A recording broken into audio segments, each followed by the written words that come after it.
Thursday, April 14th.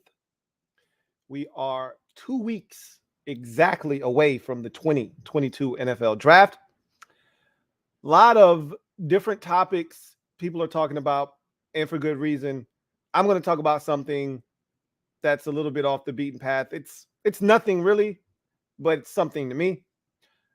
Derek Carr back in Vegas. He was never going anywhere. We never thought he was going anywhere, right? Like he was always going to stay in Vegas, right? But they made it interesting. That and a number of other topics coming your way today on the LouieTeeNetwork podcast that starts now.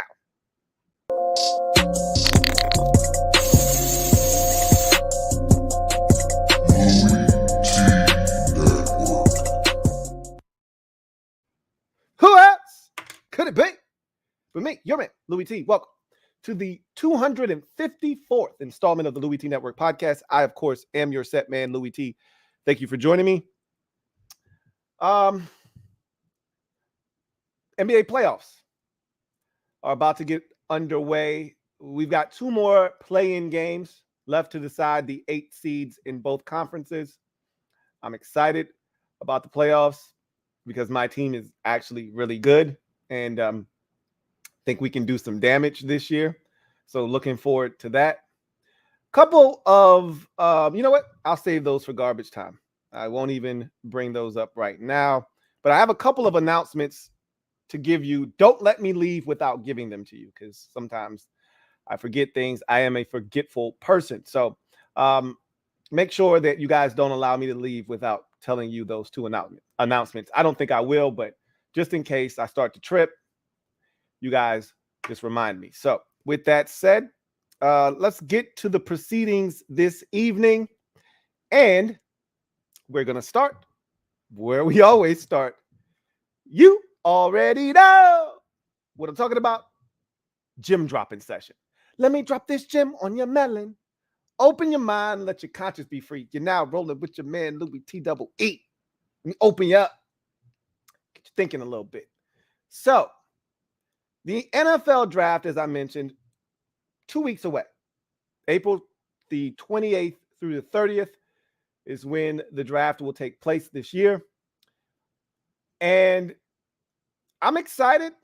I don't know if I'm as excited, I guess, because there's suspense, but it's not quarterback suspense. I don't even know if that even matters, but maybe it does. I think I was more excited for last year's draft than I am this year's draft, but I think this year's draft is way less predictable. Like we have no idea who's going to be number 1, number 2. We knew who was number 1 last year. We knew who number 2 was last year. We knew who number 3 was going to be, or at least I did. I can't speak for everybody else because some of you still thought Mac Jones was going number 3. But I think I got the first 5 picks of the draft right last year, which I never do. And then, shit went sideways and off the rails as it usually does. But I don't know if we can predict that this year. I don't know if anyone can predict the first, 5 picks. Maybe you can. Maybe you will. Maybe it's not even that hard. Maybe I'm making it harder than it really is. But with that said, the reason I bring it up, the reason I even talk about the draft and being excited and things of that nature is because I started my mock draft. And in doing so, because a lot of times I'm not familiar with the draft order. I just know where my team picks. I don't actually get familiar with all of the particulars of who picks where and what and how many until I actually sit down to bang out a mock draft. I know where my team picks. I know how many selections they have because it's my team. But as far as everyone else's team around the league, I'll get to that, when I get to that. So I'm at that point where I'm getting to that. So I thought something was odd, something that to me was an NFL draft quirk. Maybe I'm missing the boat here, and this has happened a bunch of times, and I don't know what I'm talking about. I didn't get my crack staff on this one to check and do research to see if this has happened before, if it's been more teams, or whatever the case may be. This feels like, and again, I can only speak for myself and state what I can remember. This seems like the most, teams with multiple picks in the first round. Have you ever seen this many teams with multiple picks in the first round? I have never seen anything quite like this before. And somebody might say, hey, back in 2003, there were 9 teams with multiple picks. Okay, you got me. I don't know. I can't remember. 8 teams. Count them. 8 teams. Let's see if I can recall them off the top of my head. You've got Detroit with 2 first-round picks. You have the New York Jets with 2 first-round picks. You have the New York Giants, that's 3, with 2 first-round picks. You have the Houston Texans with 2 first-round picks. That's 4. You have the Green Bay Packers with multiple first-round picks. That's 5. You have the Kansas City Chiefs with multiple picks. That's 6. You have the Philadelphia Eagles with multiple picks. That is 7. And you have the New Orleans Saints, who just traded up with the Eagles to give them multiple picks in the first round. 8 teams with multiple picks in the first round. I've never seen anything quite like it. If you have, please tell me in the comment section. I can't recall a draft where this many teams have had multiple, opportunities to improve their team in the first round of the draft. So, what does that actually mean? What does that say? It's said that teams have been desperate over the years because a lot of this is accumulation from past drafts that are coming to roost now. Teams are desperate to find quarterbacks. A lot of these deals were made for teams looking to get in a position to get a quarterback. So not all of these deals, but the vast majority of these deals were made because teams were looking to go and get a quarterback, whether they were trading for one in the offseason like the Denver Broncos did with the Seattle Seahawks, or I feel like I'm missing one more, that or the Rams with the Detroit Lions. That's another team that doesn't have a first round pick because of an offseason trade that was last year, obviously, with Matthew Stafford. But then you have the teams trading up in the draft to get a quarterback, like the San Francisco 49ers did with the Miami Dolphins last year. And so it's just amazing to see. And then the Dolphins actually trading back up after they got multiple picks. They traded back up with Philadelphia, which is why Philadelphia has $8 million and 10 picks this year and the next year, as they continue to use those picks to continue to be fruitful and create more picks for them in the future. They continue to flip those picks. They're doing a really good job of keeping themselves with multiple picks in the event that they need to do something. That said, it's amazing to see just how many teams in this year. We've got the wide receiver that's commanding draft capital. Tyreek Hill did it for the Chiefs, and Devontae Adams did it for the Green Bay Packers. So it's crazy to see how the draft has shaped up, how many teams don't have a first round pick. Chicago doesn't have a first round pick. Denver doesn't have a first round pick. The Rams never have a first round pick. So this is not uncharted territory for them. The Vegas Raiders don't have a first round pick. I could go on and on and on. The Miami Dolphins, which is crazy because they always have a first round pick. Do the Dolphins have a first round pick? I might be talking out of the side of my neck. They may still have a first round pick because it seems like they have 3 in the first round every year. So if they give 1 or 2 away, they still got one, stashed away for a rainy day. But in any event, it's just amazing how many teams have multiple first round picks. But it's also interesting with these teams with multiple first round picks. For example, the Giants. The Giants, to me, are a prime candidate to trade out of, one of their top 10 picks. I don't think the Jets are in a position to trade out of one of their top 10 picks. I think they need to make 2 selections. But the Giants, to me, I think they are in a position where they could trade out of one of those picks, similar to the Eagles, because to me, if you're a team like Philadelphia, like New York, and teams like that, where you're not quite sure, 100% sure about your quarterback position, you should be positioning yourself for next year's draft. You should be putting yourself in a position where you've got multiple first round picks next year, which is what the Eagles have already done. If you're the Giants, I think they're interested in doing that as well, because if Daniel Jones isn't the guy, and they've already pretty much told you they don't believe Daniel Jones is the guy. You can listen to John Mara all you want him talk about Daniel Jones, needing, an opportunity, this, that, and the third. But if they don't pick up his 5th-year option, which I don't think they've picked up his 5th-year option, if I'm not mistaken, that tells me you don't believe in him. Because if you do, you'd pick up the 5th-year option to give him another opportunity to prove himself and his worth to your organization. So I don't think they are buying what he's selling. Again, when you get a new GM and a new head coach, they generally don't want, leftover baggage from the last regime. If they don't believe in a guy or they don't believe in a guy's contract, they're going to get out of it. They're going to move on. And they didn't handpick Daniel Jones. That was the last regime's doing. They're going to move on from him, and they're going to get their own quarterback in there. So I could see the Giants trying to get out of 5. I could see the Giants trying to get out of, what's their other pick? 7? I think it's 7 is their other selection. I could see them trying to get out of one of those 2 selections in the top 10. I could see a team like the Saints. I feel like I know why they acquired those picks, why they have 2 now, because they have 2 needs that they would like to meet. But who's to say that they don't want to package those 2 picks up to go get a quarterback? I mean, anything could happen. They could say, you know what? We love Malik Willis. So we're going to take these 2 first-round picks, give them to the Giants, and we're going to move up to, 5. Or we love Malik Willis because to me, if you want Malik Willis, and this is a sneak peek at what I'm going to do on my mock draft, if you want Malik Willis, you're going to have to get in front of the Carolina Panthers at 6 if you really, truly want him. If you're not serious about getting Malik Willis, which is crazy because for months we talked about none of these quarterbacks being worthy of top 10 picks, and we could have a situation where we get to the top 15 and only one quarterback has been selected, and we can get to the end of the first round and maybe 1 or 2 of these guys. We're going to have multiple quarterbacks taken, more likely than not, in the top 10. We're going to have 3 or 4, probably more likely than not, 4 quarterbacks go in the first round. It's crazy.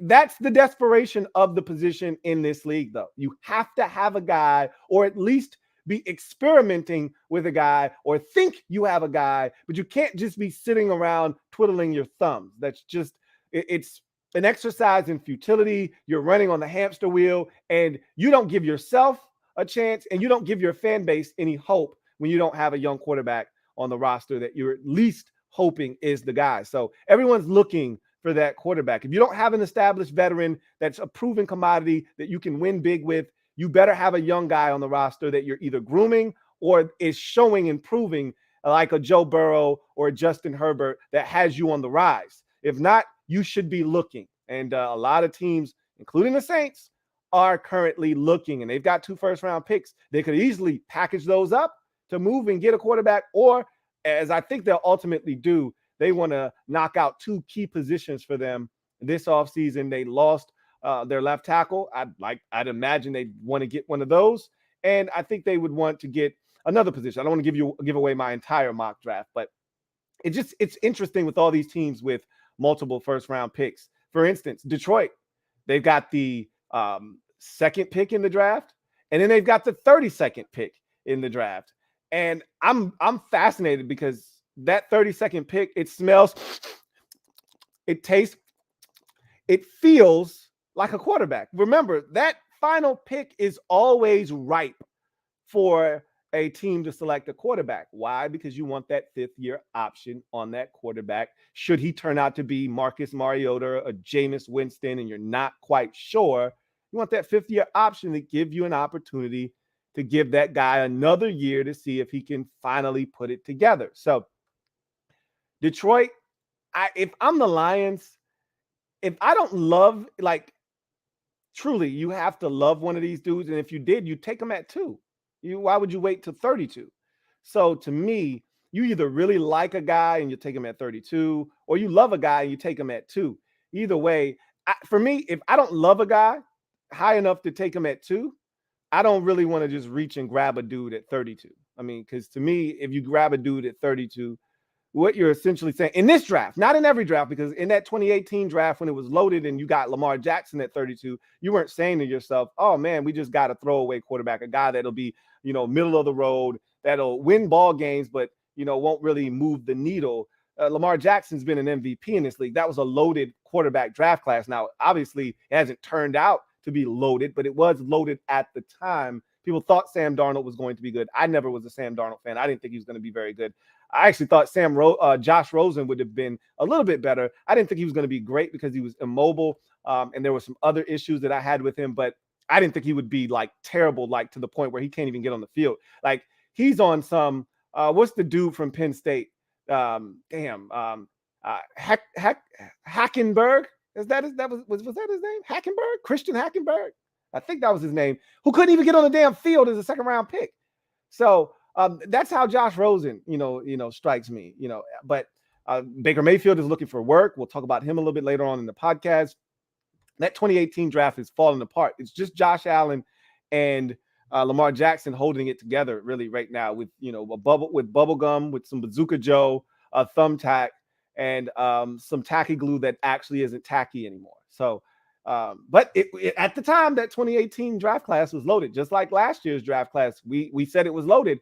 It may turn out that, Zach Wilson stinks and Trey Lance isn't as good as we thought. And it may, and Justin Fields is not very good. And honestly, Chicago looks like they're going to destroy that young kid. That's what looks like is going to happen. And maybe the same thing happens to Zach Wilson in New York. But I never understand drafting. I don't want to go off on a tangent, but I never understand drafting a young quarterback and then marrying him with a defensive head coach. That never makes one bit of sense to me, because if you get a offensive coordinator that's any good, that kid thrives with, guess what's going to happen? That guy's going to get a head coaching job.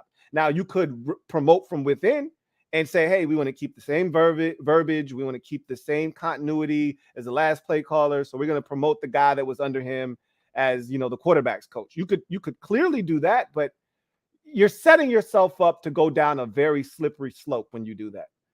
I'm always of the mindset of, if you got a young quarterback, you probably want to marry that young quarterback with a young offensive-minded guy, like Zach Taylor, for instance, in Cincinnati with Joe Burrow, or once upon a time, Drew Brees with Sean Payton.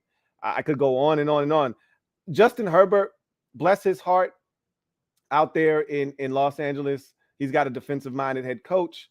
We'll see how that goes, who decides he wants to go for it no matter where they are on the field. We'll see how that works out for him. But it's always a little dicey and risky for me when you take that young quarterback, give him a defensive-minded head coach, which is what the Bears have just done with Matt Eberflus. I just never see that working out. But we'll see. Like, for instance, I'm anxious to see what happens with Josh Allen this year, because a lot of his success can be traced back to his offensive coordinator, Brian Daboll, who is now the head coach of the New York Giants. So because they had a defensive-minded head coach in Sean McDermott, or because they do have a defensive-minded head coach in Sean McDermott, there could be a revolving door there. If they're good every year, Josh Allen's killing it, that offensive coordinator is going to continue to get jobs, similar to the Carolina Panthers. They were really good defensively because they had dogs on defense. So every other year, they had a new defensive coordinator that was getting hired. Sean McDermott. Then you had my guy that got hired by the Arizona Cardinals that's actually suing the NFL, Steve Wilkes. And eventually, you're going to run out of juice at that coordinating position. Like, yeah, that first guy that comes in after the guy that got a head coaching job, he might be nasty with it too. And then he gets a head coaching job. That next guy probably is going to stink, though. Like, at some point, you run out of juice. So, anyway, I went off on a tangent. I digress. I find it fascinating that we look at this draft and 8 teams, which makes up a half of the first round. 8 teams have multiple selections. 16 picks of the first round will be made by 8 teams. Think about that. Half of the first round draft picks belong to just 8 teams, a quarter of the league. That's amazing to me. But it also, to me, hammers home the point that if you don't have a quarterback, you don't stand a chance, and you do whatever it takes to get that guy. Or if you find a guy in the draft that you covet, you go after that guy no matter what it takes. If you are in a position where you can't win with a player and you got to trade him, this is what you do. These are the things we see. Like, the Jets made it abundantly clear that they want a wide receiver. They went after Tyreek Hill with an aggressive offer that was beat out by Miami. They called up Seattle, said, I will give you number 10. You can have it. Give me DK Metcalf. I'll pay him. And the Seahawks are like, nah, we're good. So they're desperate for a wide receiver. That's, to me, teams aren't valuing draft picks the way that they used to. It's a what have you done for me lately league. You must win, and you must win now to keep your job. And you're seeing that. There used to be this level of patience that organizations exhibited with coaches and GMs and people in positions of power that allowed them to play the long game. That's no longer the case. You can be one and done in this thing. We've seen coaches get the axe after 1 year. And if you would have left it up to Cincinnati Bengals fans, they would have fired Zach Taylor after year 2. He would have never gotten the chance to go to the Super Bowl. So I always think that there's a quick trigger a lot of times. There are the exceptions where you see a guy, you're like, okay, he is lost on the sidelines. He has no clue what he's doing. You can look at those dudes and tell.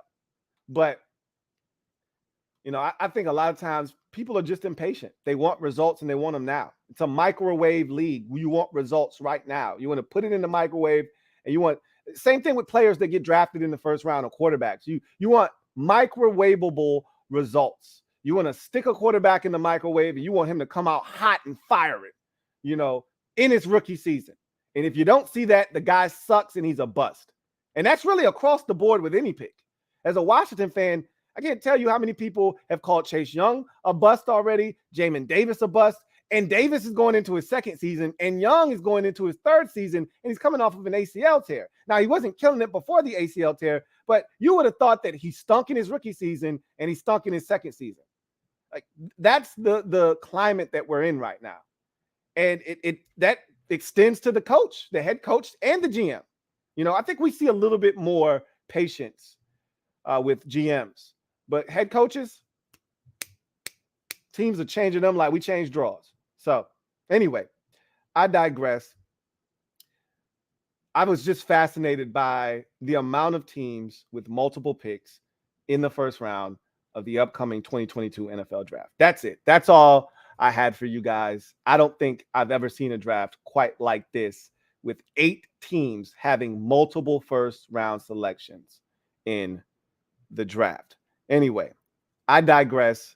Let's move on to our next topic, or segment, I should say, in case you missed it.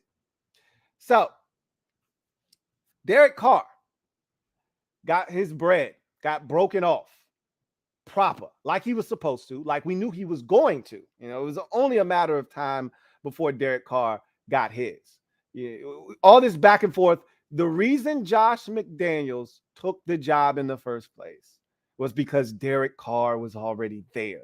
He would not have taken this job if he needed a quarterback, which is why he didn't take the job in Indy, because he didn't have a quarterback. So, as I mentioned, this was always going to get done. This was never a situation that I thought would reach a level where Derek Carr would have to be moved. And so it was just a matter of when this got done. Not if, but when. It finally happened this week. 3-year, $121 million, $121.5 to be exact, $1 million extension for the 4-car. He stays parked in Vegas up until at least, at the bare minimum, 2025. He's not going anywhere. He'll be a Raider until his career ends, unless he stinks it up towards the end of this extension. Then they may try to start looking elsewhere. But he seems like one of those dudes that will start his career in Oakland, finish his career in Vegas as a Raider. Good for him. He said when he signed this deal, something to the effect, I'm paraphrasing, the last time I signed a deal, I lost my best friend, meaning Khalil Mack was not re-signed. He signed the deal thinking they would have enough money to re-sign Khalil Mack. When it came time to pay Khalil Mack, they had already paid 17 offensive linemen, so they had no money left for him. So he's like, okay, trade me. He ended up getting traded to Chicago, and it really pissed Derek Carr off. So this time he was like, well, you went and got my buddy. I appreciate that. I want to make sure that when Hunter Renfrow needs a deal, he's back. I want to make sure that when, even though they just already signed him, Max Crosby needs a deal, he can get his bread, so forth and so forth. When Darren Waller's up for his big payday, he gets his. Like, I need to make sure that these guys stay in Vegas and that someone doesn't leave or have to go get their money elsewhere because of me. So we'll see how that works out for Derek Carr. But it's, $40 million, a little bit over that per year on this extension. That's not bad money. That's not bad money at all for Derek Carr. In case you missed it, Samuel Watkins. Y'all give it up for Mr. Samuel Watkins. Sammy Watkins in Green Bay. I told you they were going to sign a veteran. There was no way you can be a Super Bowl contending team and relying on a bunch of rookies to come in and play at a dangerously high level. Aaron Rodgers is a very demanding quarterback. And so he likes who he likes because he trusts them because of what they've done in practice. And so you can't bring in a bunch of rookies and just assume. I don't care if you get them in the first, second, third, fourth, fifth round. It doesn't matter. You can't just bring in a bunch of rookies and assume that they're going to light it up. So I said they're going to have to go shopping for a veteran or two. They may not be done. I think Randall Cobb, as I mentioned, is still on the roster. You still have Alan Lazard. So those are two guys. Now you add Samuel Watkins on a 1-year, $4 million deal. And so now I think they're in a comfortable spot to where they can draft a receiver in the first round. They haven't done this in ages. And what would be hilarious is if they, stick with the trend of not doing that, bypass the wide receiver position altogether and draft two other positions. That would be so Green Bay Packers. But I don't think they're going to do that this time. I think they're going to get a receiver to help Aaron Rodgers. And then I think that they drafted Amari Rodgers last year that they're hoping he develops this year. And so if everything works itself out, they should be just fine. But the thing with Sammy Watkins is health. Every year you can count on Sammy Watkins to pull a hamstring, miss 4 to 6 weeks. It's inevitable. He's like Tyrod Taylor. He's like all of the dudes we talk about that cannot stay healthy. He's like Will Fuller. It's not a matter of if something's going to happen, T.Y. Hilton. It's when and for how long. Okay. So that's the problem with Sammy Watkins. He'll wow you in week 3 with a 7-catch, 147-yard performance, 2 touchdowns. You're like, this is what the game was missing. This is exactly what we need. And then 2 weeks later, he's out 4 to 6 weeks with a hamstring injury. So Packers fans, brace yourself because he's going to show you why he was a former first-round pick back in 2014 and then promptly exit stage left for, up to 2 months or so. But it's a good move for the Green Bay Packers. It needed to be done.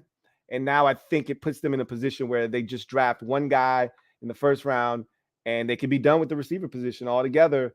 And if they want to circle back, get a guy, later down in the draft, 4th, 5th round, whatever, knock yourself out. But I think it is imperative that they get a guy in the first round. You got 2 first-round picks. Go ahead, stop being stubborn, use one of them on a wide receiver. But I thought that was a really good move, bringing Samuel Watkins to Green Bay. In case you missed it, speaking of veteran wide receivers, we had a podcast episode. I want to say it was 252, if I'm not mistaken, where we talked about finding veteran wide receivers new homes, caring, loving new homes. I said, but there are a couple of these guys that don't need new homes. They just need to go back to the one that they just left and came from. And one of those guys was, it's AJ Green. And sure enough, I said, look, to me, it makes the most sense for Arizona and AJ Green to partner back up. It just makes too much sense. You still need a number 2 receiver out there, especially after losing Christian Kirk. AJ Green needs a home, and he's a veteran, and his value is only good for a handful of teams in the league. He would have found work had he not been able to agree to something with Arizona. There would have been, some contending teams that could use a veteran like AJ Green, Green Bay for a prime example. But to me, it just made the most sense. You already know the offense. You're already comfortable with your surroundings. Why not just stay in Green Bay, or excuse me, Arizona? AJ Green's idol, for those of you who don't know, is Larry Fitzgerald. So, I mean, just too many things were in perfect place for AJ Green to finish his career in Arizona, which is what I think ultimately will happen. And he's back. I don't know the terms of the deal. I would assume it's another 1-year deal for him. It could be a 2-year deal with a out after the first year for Arizona, like a team option type of deal. But whatever the case may be, AJ Green back in Arizona, and that is where he belongs. How about this? Sticking with the Arizona Cardinals theme, in case you missed it, no offer has been made to Kyler Murray by the Arizona Cardinals on a new deal. Remember, Kyler Murray disgruntled this offseason, wanted a new contract. Arizona's like, whoa, whoa, whoa, pump your brakes and drive slow, homie. Drive slow. You only been in the league a few years, man. What you tripping for? You still got a couple more years. We're going to get you your money, man. Relax. Relax. We got other dudes we got to pay, man. You get yours. He's like, nope. He went JG Wentworth on them. I want my money and I want it now. And they're like, yo, calm down, man. We got you. And so, it led to a bunch of speculation. And you know what? Before I would just dismiss this, slap it away, get it out of my face, I still don't think he's going anywhere. Okay. But I didn't think Deshaun Watson was going anywhere. I didn't think Russell Wilson was going anywhere. So at this point, my credibility is shot on quarterbacks not being traded, because that's what's happening. Quarterbacks are getting traded. Teams are getting fed up dealing with these divas or dealing with these quarterbacks or dealing with these receivers, and they're trading these guys. They're getting something for them, which is the smart thing to do. Don't be like Washington and play hardball and hold on to a guy and then let him walk for a compensatory pick. No. You maximize that. Get a first-round pick if possible, and whatever else can come with the package that you can get. And you take advantage of that commodity that you have. And teams are doing that now, but it's just amazing that we've seen so many situations kind of go off the rails to the point of no return, where irreparable damage was done, and the only way to reconcile the situation was for both parties to go separate ways. I'm not saying that's what's going to happen here, because the Cardinals are in square control of this situation. But that was the same thing I thought about the Houston Texans. Deshaun Watson had just signed a new contract extension. He was there. He had like 5 years left on it. I was like, he doesn't have any power. And he's like, I'm not playing for y'all. And he ultimately, Deboed his way out of Houston. So I never say never is the way I feel about these situations now. Kyler Murray is not happy. His agent said, we pulled our initial offer, where we wanted to start the conversation, and we pulled that off the table. We don't even want to talk right now. And so there's a little bit of animosity brewing here. The Cardinals have already said they're not talking. They're like, look, we're not trading Kyler Murray. Don't even call us. All right. Don't even talk to me. Don't pick up your phone and hit my line. We're not trading him. And I wouldn't trade him either. Like, it's so hard to find a guy like that in today's NFL. You can't, this is why the Texans are like, you got to find a way. If Jack Easterby is the reason Deshaun Watson wants out, or if that's the starting position to getting him back on board, hey, Jack, get your shit. You got to go. I'm not getting rid of a quarterback the caliber of a Deshaun Watson or Kyler Murray. You got to do whatever it takes to make those kind of guys happy, especially these franchise quarterbacks.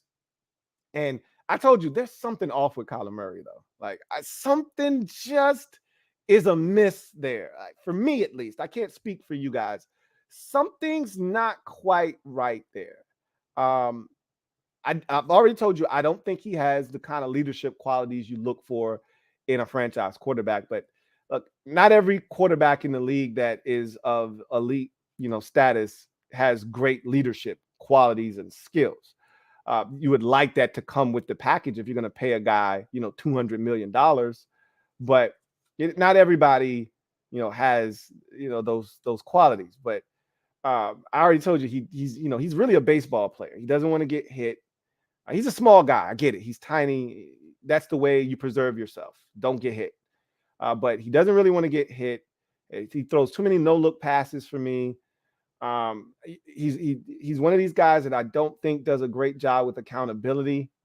Because we heard the rumors about him being upset about being blamed for the playoff. Who's blaming you? You were awful, but your entire team was awful. It wasn't just you. But apparently he felt like everybody was pointing the finger at him. So he seems a little soft, mentally, and not to mention physically. And again, there was the whole situation with him, when he was getting drafted with his dad and some of the interviews that he did, and something just seems off with Kyler Murray. That said, he's a damn good football player. And if I'm the Arizona Cardinals, I'm going to do everything in my power to make this situation right, because what I don't want to end up having happen is what happened in Houston, where he demands to be out, or he could easily just go, I'm going to play baseball. And I'm pretty sure somewhere in his contract it says, bro, you can't play baseball. But when you decide, I don't care, okay, I don't care. I'll do whatever I want to do. So we'll see what happens. I don't think anything's going to happen. But again, don't listen to me, okay? You know what time of the year it is. It's lion season. Don't listen to me. Believe half of what you see, none of what you hear, even if it's spat by me, of course, your man, Louie T. So if I were you, I wouldn't take anything that I say to the bank right now regarding these quarterbacks, because I've had a terrible track record with them. So in case you missed it, did you hear Baker Mayfield's quote on the podcast, You Never Know? Recently, Baker Mayfield was on a podcast. I never heard of it, called You Never Know.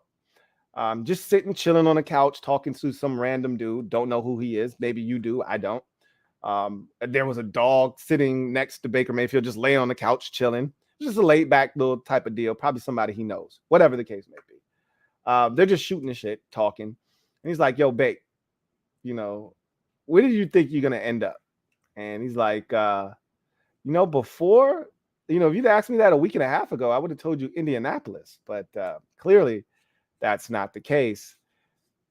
I told you I'm a lurker, so I read the comments when situations like that unfold. And so I went in the comment section and people were like, oh, his ego is out of control. And this guy's calling his shot thinking that teams want him and nobody wants him. I'm like, no, who didn't think Baker Mayfield was in play for, Indianapolis? He's like, right now, and I told you guys this 2 weeks ago. I said, literally, there is no other team out there but Seattle. And he literally said, well, I guess it's like Seattle, and I think that's kind of it. Like, that's it. And I don't think Seattle wants him. So it's interesting because Carolina could use a quarterback, but they're definitely not interested in Baker Mayfield. They made it abundantly clear when he was available, when he wasn't available, when teams were inquiring. Carolina's like, hey, keep my name out your mouth. I don't want his ass. So that's why he didn't even mention Carolina, because they got Sam Darnold. That's the equivalent of Seattle having Drew Lock. Like, what's stopping you from going out and getting Baker Mayfield? There isn't anything. But both of those teams have top 10 picks. Both of those teams can draft a quarterback. I surmise at a bare minimum, one of those two teams will draft a quarterback. One may not.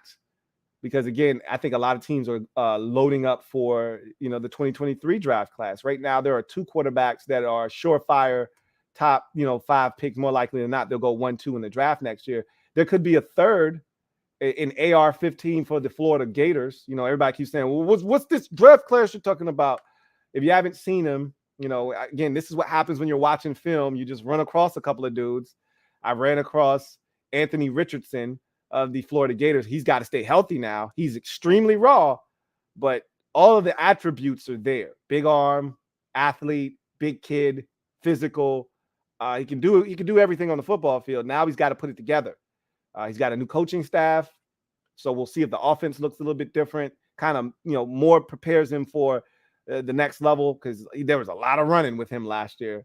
So I'd like to see him stay in the pocket a little bit more and throw the football. Let me see that aspect of his game, but because I know he can run, I know he can be physical, but you want to see him stay upright for 12, 13 games and have a full body of work. But if he puts it together and has a monster year, he'll throw his name right in that discussion for top pick in next year's draft class. So I think next year's draft class is going to be loaded at the quarterback position. That's 3 right there potentially. There's definitely 2, which we can't say about this year's draft class. There's not even 1, let alone a second. There's already 2 next year. And I know some of you don't love Bryce Young. Knock yourself out. I'll take him in a heartbeat. Wouldn't hesitate. All right. We know CJ Stroud is going to check all the boxes. So I think Seattle's looking like, hey, we don't have to do anything. You know, if the guy that we really like and covet is there, cool. But we're not trading any picks to get him. And we're not, reaching for another quarterback. They just re-signed Geno Smith. I don't know if you guys, keeping tabs on that, but they just re-signed Geno Smith today, 1 year, $7 million deal. So they're like, hey, that to me says, hey, we about to roll with Drew Lock and Geno Smith. That's what that says to me, but it could say something else. Either way, Baker Mayfield is in a tough spot, and all because he let his ego get in the way. If you ask me, he should have just shut his damn mouth. Yeah, you were pissed off. And so in that podcast interview that he did, he said that he felt disrespected. He felt disrespected because he was told one thing and then they did something else. Okay, fine. Shit happens. Things happen all the time. Clearly. And you got to be, this is the thing, as a human being, but as a player, you got to be able to look in the mirror and say, man, I was ass last year. You were ass. Now you were injured. And some of the, poor decisions and the turnovers and the mistakes were because you were compromised. But you played, right? You gutted it out for the sake of the team, and you were being a tough guy. You step between those 2 white lines and you decide to play. You're going to be judged as if you're fully healthy. Nobody cares once you decide to suit it up. And you decided to play despite having rib issues and shoulder issues and back and knee and anything that you could have, he did have last year. And he decided to play, and he was ass-tastic. Well, you get the backlash and the criticism that comes with playing the way that you did. So he should have just shut his damn mouth when Cleveland came back to the table and said, hey, babe, I know we went behind your back and tried to get Deshaun Watson, but that's over now. Let's sing Kumbaya. Let's kiss and make up. You can keep doing your progressive commercials, and let's see if we can't make this thing work for us in Cleveland. You just won us a playoff game, 2 seasons ago. Why? Let's rekindle the magic. And instead of him getting all high and mighty and letting his pride and ego get the best of him and saying, oh, no, you disrespected me, I want out. Like you got it like that. Like your name is Matthew Stafford. Like your name is Russell Wilson. Like you're Aaron Rodgers. Like teams are going to be lining up, falling over themselves, trying to get to you. You're Baker effing Mayfield. Okay?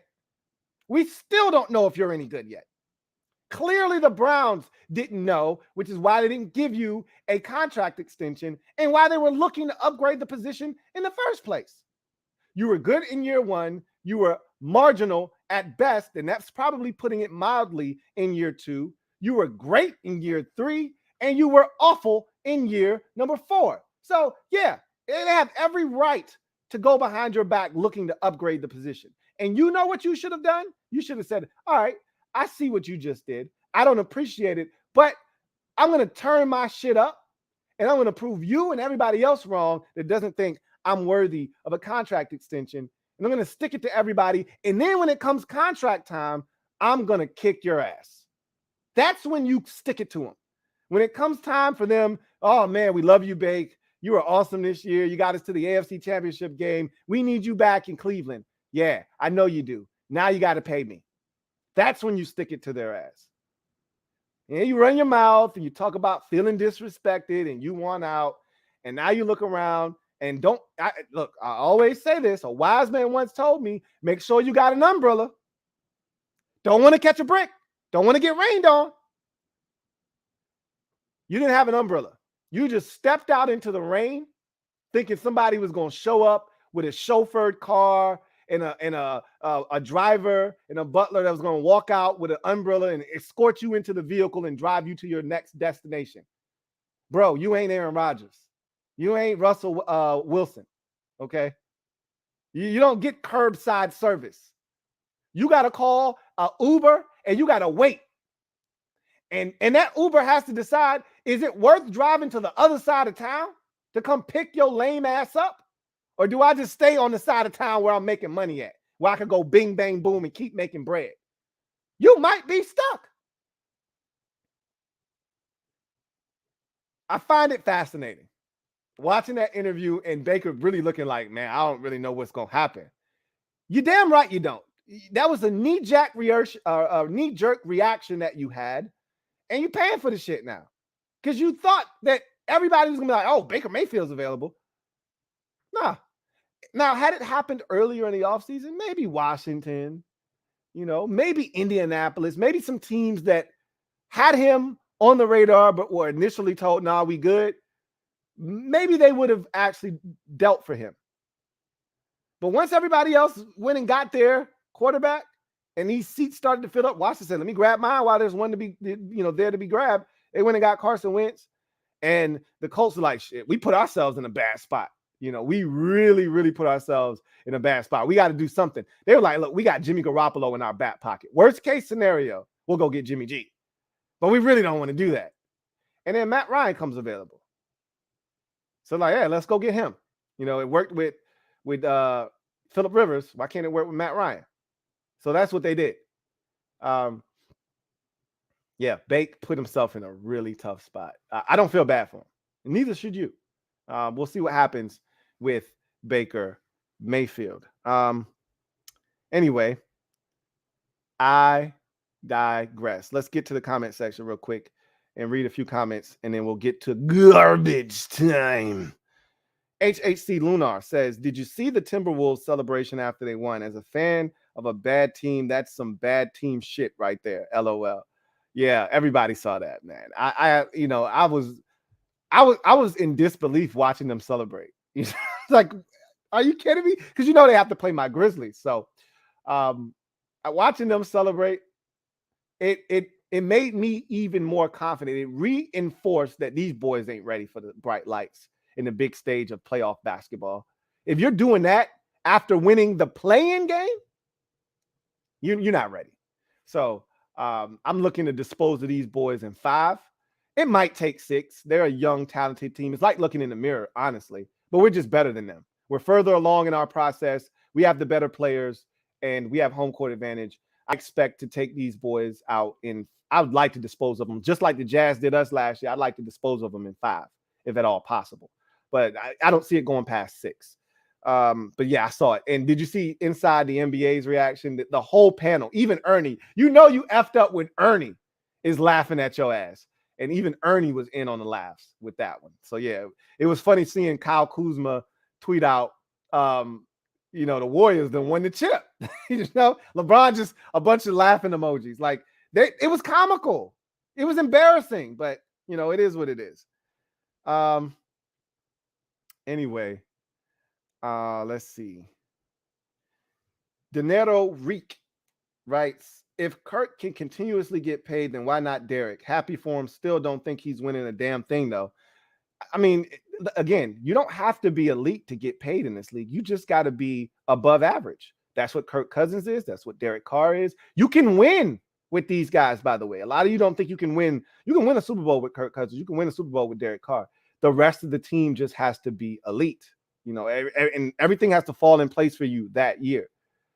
If Kirk Cousins were the quarterback of that Viking season with the Minneapolis Miracle instead of Case Keenum, if that's Kirk Cousins, they probably make it to the Super Bowl that year. You could say, well, there were a couple of games in there where Case Keenum's legs bailed them out and Kirk Cousins isn't doing that. Fair enough. That's a good point. But you can win a Super Bowl with Kirk Cousins, straight up. Same thing with Derek Carr. You can win and win big with these dudes, but the defense has to be really good. Your kicking game has to be on point. Like, there's no room for error because they can't carry the team by themselves. They're not an elite upper echelon quarterback where you can have them put the team on their shoulders and drag them to the championship game. That ain't happening with these dudes. But if you're good enough, this league has already shown, if you're good enough, you are rewarded at the quarterback position. That's how Ryan Tannehill got paid. He stinks. He's good enough to win you some games, get you to the playoffs, okay? But Ryan Tannehill ain't winning you a damn thing. He got paid. Andy Dalton, once upon a time, got paid. This league has shown that we will reward above average quarterbacks because there's not enough elite quarterbacks. So above average gets paid too. Good for Derek.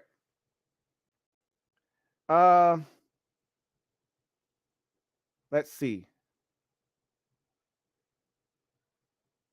Got any more hashtags? Got one here from Dinero Reek again, who says, thought they'd sign a vet after you said it, but never did Watkins cross my mind. Am I sleep on him, or is this move the equivalent of almost nothing? Sammy's a cool 2, but a 3 really, in my opinion. Now, this is a good move. Again, the problem with him is that at some point he's going to get hurt. It's not a matter of if, it's a matter of when he's going to get hurt. And we know that. We all know that. Even Green Bay has to know that Samuel Watkins is going to get injured. But this moves the needle. Okay. He's a veteran that can get the job done, can still play at a relatively high level. Okay. When he's healthy, he's an impact player. So this does move the needle for Green Bay. It's just the real question is, at what points of the season will you have him for? You would like him to be healthy when the season starts for the first 6 to 7 weeks, have him go down for the middle portion of the season, and then have him be healthy for the stretch run into the postseason, if at all possible. That's what used to happen in Kansas City, and that's what made them so dangerous. He'd be healthy early on, and it would allow them to get off to a 7-0, 8-1 start. He'd get injured. They'd still have the ball rolling. He'd come back right in time for the playoffs, maybe the final 2 regular season games. Into the playoffs they go. Now they're healthy, and they're dangerous. That's what you're looking for if you're Green Bay. But yeah, this moves the needle. Is he a 2? Yeah, I think he's still a 2. But again, he's a 2 that you can't rely on for a full 17 games. But he's good enough to get you by. The problem is in Green Bay, they don't have a number 1 right now. That's the problem. If we're keeping it a buck, they don't have a 1. To hell with a 2 or a 3. You can Aaron Rodgers can manufacture a 2 or a 3. He needs a 1 though. He doesn't have that right now. That's why they have to draft a guy in the first round. To me, that's why it's not optional for them to say, "Oh, we'll pass on the first round. We'll come back and it's a deep drafted receiver." Now, F that. Get that shit while it's there to be got in the first round, so you can find yourself a potential number 1 wide receiver.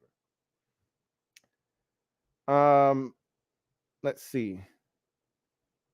Super chat here from Big Money Sonny. Thank you for the super chat. Greatly appreciate you, my guy, Big Money Sonny. Thank you for being a member of the MOBB. Writes, meanwhile, we in the news because the owner is a piece of shit. That being said, if he's forced to sell the team, then it would be a great offseason. I wouldn't hold my breath. Just telling you right now, Big Money Sonny, I wouldn't hold my breath. All of this stuff is, Ron Rivera should have never gave me this quote. He should have never gave this to me. Just like once upon a time, a wise man said, they should have never gave you some money. Ron Rivera should have never gave me this quote, because I'm going to use the hell out of this shit, especially when it comes to matters of Daniel Snyder. Is this interesting or important? Right now, it seems important because of all of the things with the government getting involved. The last time the government got involved in something related to the NFL, John Gruden ended up getting fired or resigning. So there is promise. There was a 20-page, report handed over to Congress that, they're going to sift through to see if there's anything there. At the end of the day, I think it's ultimately going to be interesting. I don't see any of this sticking to him. He's Teflon Dan, as we all know. And in the NFL, they do what they can to protect their own. Again, if they get any inkling, however, that this man has been withholding funds from them, he's as good as gone. Before he could even utter a word to try to defend himself, they are going to push his ass out as an owner. But if they can't prove that, they're not going to get rid of Daniel Snyder. And so we're always in the news for something, but this is going to continue as long as for the people out there that say, he just wants to win. I don't know why people are so critical of Dan. This is why we're critical, because there's a black cloud hanging over this organization because he owns it. And as long as he's there, there's always going to be these types of stories surrounding the organization because he, as you mentioned, is a piece of shit. of an owner. Again, it sounds like he's a piece of shit of a person, but I don't know him personally to make that assertion. I can tell you he's a piece of shit owner, period. End of discussion. So as far as I'm concerned, I don't really get involved in these matters. After I got sucked in to the whole Washington Post article that was supposed to be so damaging, with bribery with referees and, prostitution rings and drug induced and alcohol induced parties, all of this shit that was supposed to come out that was supposed to end this man. And look, the stuff that was in there was vile. It was disgusting, and it should have been enough to get him out, but it wasn't. Not after it was. And I think even though he tried to sue, all of the disparaging things that were put out there before the article actually came out, I think that actually benefited him, because we were looking for this grandiose article that had the smoking gun, the with his fingerprints on it, ballistics, and an actual footage of him pulling the trigger. We thought we were going to get all of that in the article, and literally we got some he said, she said. And to which he could just say, well, I didn't know this was going on. This happened on my watch, but I wasn't present for this. I'm going to fix this, and the guy that was responsible is no longer here. Okay. So, again, I wouldn't hold my breath. Just look, as a fan, you should be used to this. This shouldn't get under your skin that we're in the news again. I don't even bother with this stuff. This shit rolls right off my back. Oh, more allegations against the organization. Cool. What we doing at 11? Man, I want to see what we decide to do at 47. These visits are really intriguing. I don't give a shit about what's going on in the news with us. We always in the news for some shit. If you haven't figured that out by now, then I don't know where you've been at as a fan for the last 2 decades. Anyway, thank you for the super chat. Big Money Sonny. Let's see.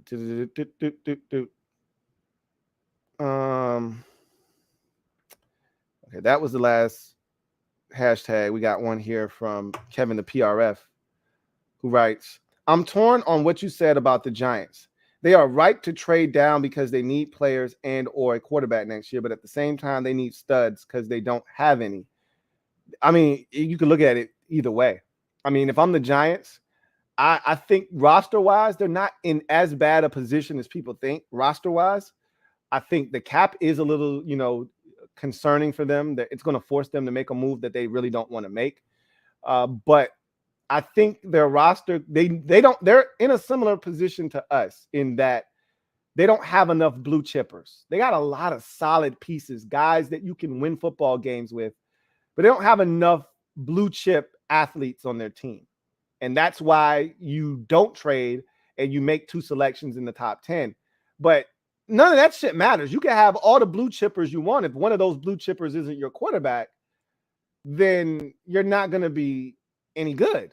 If your quarterback's a red chip, which is right under blue, then you better have a bunch of blue chippers, that are the foundation and enough guys that fill out the roster that you can win and win big with.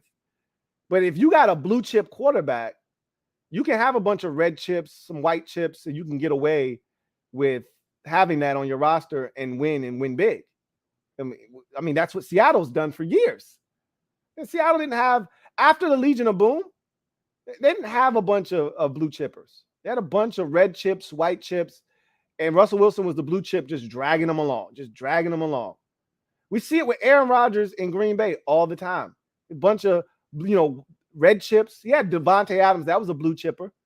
But, and maybe 1 or 2 on defense for the most part, but it's a bunch of red chips. And he just drags their ass along. At some point, though, it catches up with you. But you got to have that before we can even start the conversation. And the Giants don't have that with Daniel Jones. So if I've got to trade back to make sure that next year I've got 2 first-round picks so that if I need to, I can get up to 1, 2, or 3 to get one of these quarterbacks, that's what I'm going to do. Because you're not winning shit with Daniel Jones this year anyway. That would be my mindset. If I'm Joe Schoen, the new GM, or if I'm Brian Daboll, the new head coach, is like, look, this dude's he's just keeping the seat warm for whomever we draft next year. So let's just put ourselves in a position to do that. Draft a guy next year. I'm not trying to lose, 13 games to put myself in a position to earn the second or third pick, but I sure would like to be 11th or 12th and have the ammunition to get up to 2 or 3 to get my guy. So I think that's ultimately what you have to decide if you're the Giants. Do we stay at 5 and 7 or whatever the 2 picks are and take 2 blue chip athletes potentially? Or do we take 1 blue chipper, trade the other pick, and make sure we're in a position to have 2 first rounders next year, like the Eagles have done already? Look, it's not checkers, it's chess. If you don't understand, like I said, you may not like Howie Roseman. Man's out here playing chess, though. Okay? Man's out here playing chess. Not checkers. He's out here playing chess. Say what you want about Howie Roseman. He's out here playing chess. Because he knows in the back of his mind, Jalen Hurts is probably not the answer. But if he is, we're in great position. Because we can either take 2 blue chip players next year, or we could keep this cycle going where we trade one of these bad boys and keep pushing the rock down the hill, right? Or up the hill, I should say. But if he's not, I'm in a prime position to get what I need to keep me employed as the GM of this team. So we'll see what happens. Got a couple of super chats. This one is from Twin D. Thank you for the super chat, Twin D. Greatly appreciate you. Thank you for being a member of the MOBB, who writes, LT, I know nothing is going to going to Jalen happen. Hold on. I know nothing is going to happen. I'm going to assume Jalen wasn't supposed to be in there. I know nothing is going to happen, but following up on Big Money Sonny's sentiments, I'd like to propose one final name change. The Washington Sands Dans. Again, I think if they were really going to get rid of Daniel Snyder, and again, something egregious has to come out. This is it. If this is proven, he's gone. But if they were going to get rid of him, the time to do that would have been before the team was named, right? Like that would have made the organization more valuable. And then it allows the next owner to come in here and name the team whatever he wanted to name it, so that if the next owner could come in here and say, I hate Commanders, I want to change the name again. And now you're in this bullshit again. Like, I don't think that's what would happen even if Dan got ousted, but there's not that attachment that comes with a name that's been around for 50, 60, 70 years. This name just got here. So if you wanted to change it, now would be the time. So again, we'll see what happens. I wouldn't hold my breath. I don't see anything happening. I think this is more interesting than important, but we want it to be important. So we're going to make it out to be important. When the government gets involved and we start to think that it feels important, but again, they've got to prove it. And this isn't a unanimous, government against the, Washington Commanders type of situation in Dan Snyder. It's Republicans and Democrats doing what they do best, fighting over nothing. So as far as I'm concerned, I don't see anything coming of this.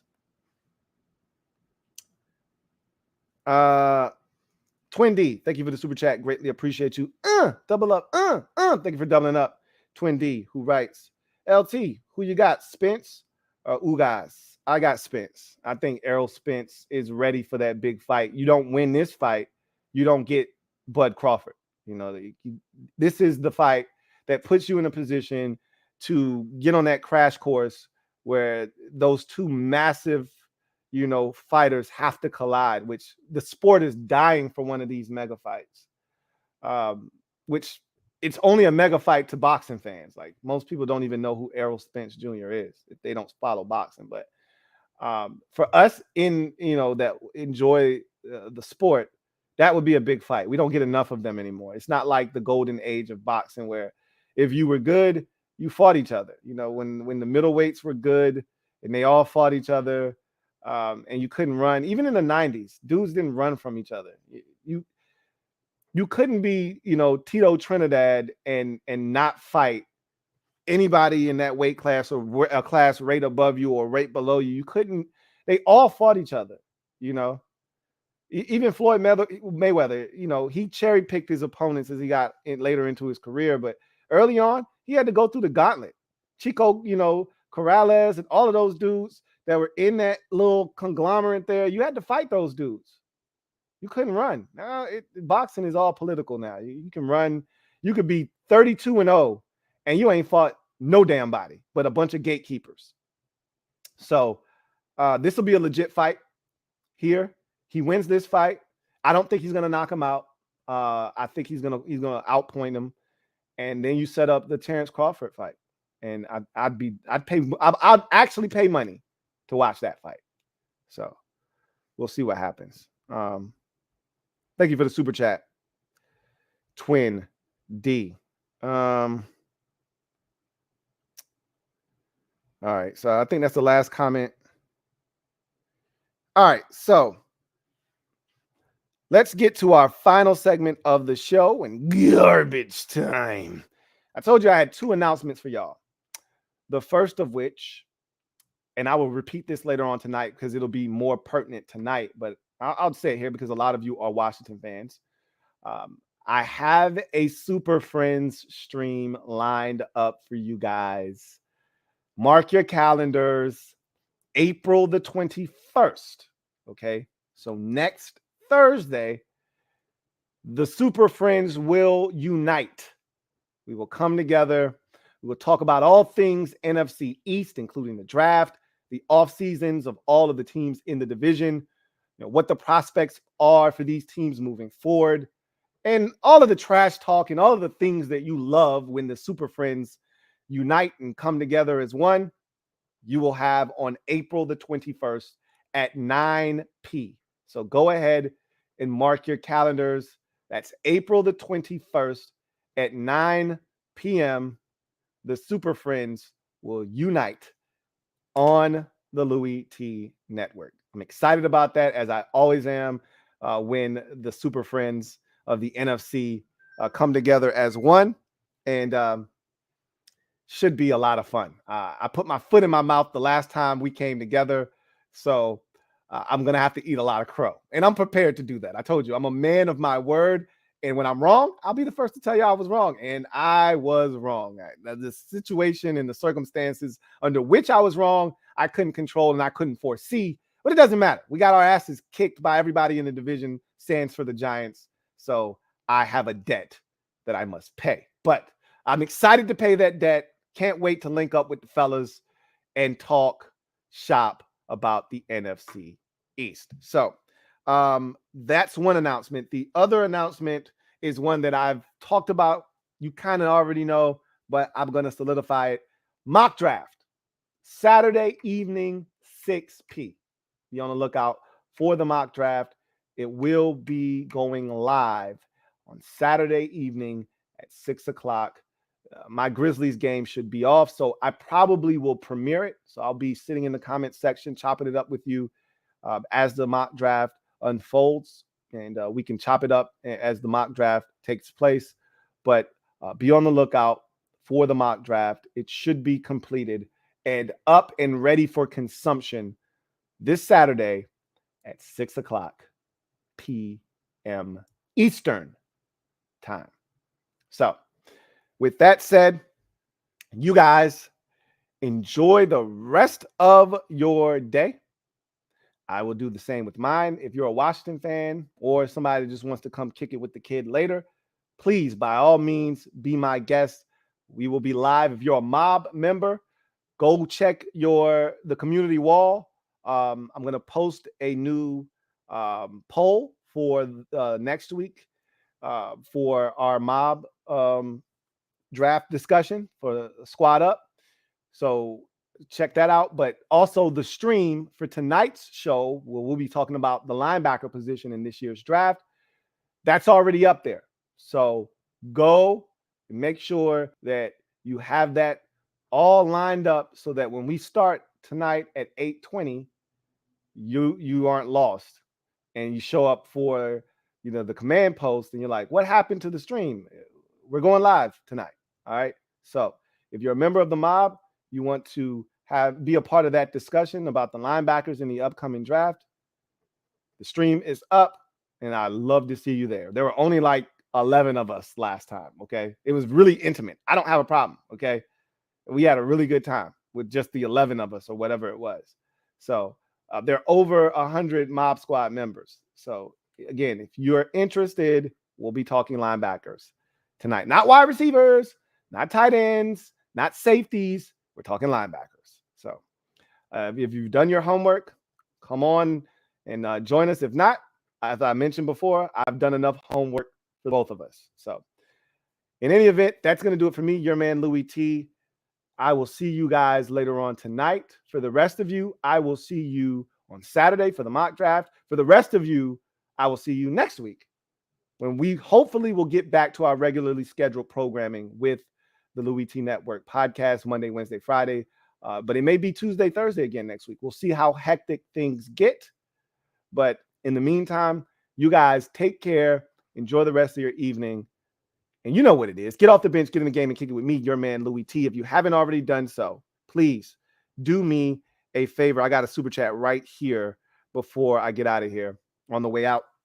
Hit the like button. If you haven't already done so, hit the like button and subscribe to the Louie T Network for more great content. Turn on that notification bell so you don't miss a thing, and hit the like button. It helps this channel grow exponentially.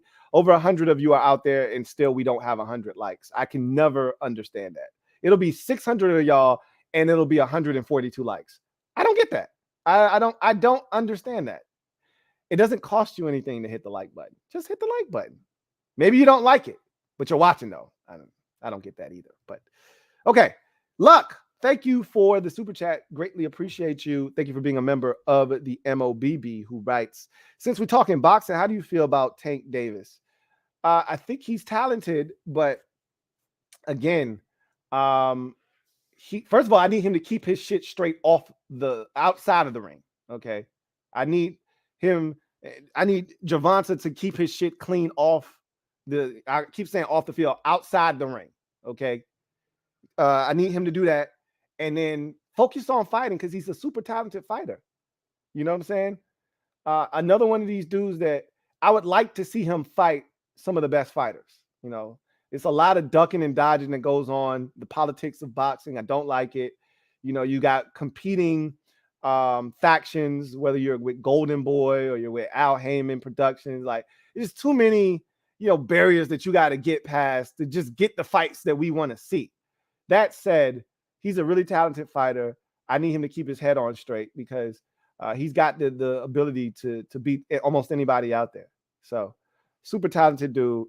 But we'll see what happens. Anyway, that's going to do it for me, your man, Louie T. I promise I'm going this time. You guys enjoy the rest of your evening. See you next time.